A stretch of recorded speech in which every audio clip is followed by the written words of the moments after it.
Deesa Palanpur national highway પરથી એક ચોંકાવનારી ઘટના સામે આવી છે। ડીસા પાલનપુર નેશનલ હાઈવે પર આજે ટ્રેલર ચાલકે બાઇકને અડફેટે લેતા અકસ્માત સર્જાયો હતો। માણસા ગામના વતની વિનોદ વાપારાણી ડીસા તાલુકાના ભીરડી પાસે રતનપુરા પ્રાથમિક શાળાના શિક્ષક તરીકે ફરજ બજાવે છે। તેઓ તેમની પત્ની હિનાબેન વાપારાણી સાથે બાઇક પર પાલનપુરથી ડીસા તરફ જઈ રહ્યા હતા।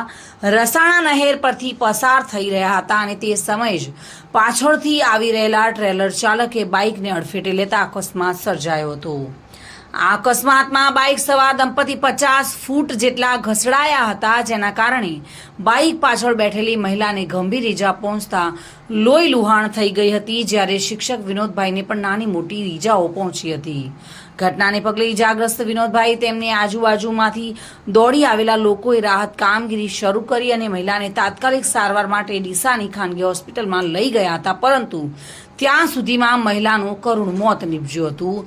10 વર્ષીય એક પુત્રીની માતાનું આકસ્મિક અવસાન થતાં પરિવારમાં માતમ છવાયો હતો। અકસ્માતને પગલે ડીસા તાલુકા પોલીસે વધુ તપાસ હાથ ધરી છે।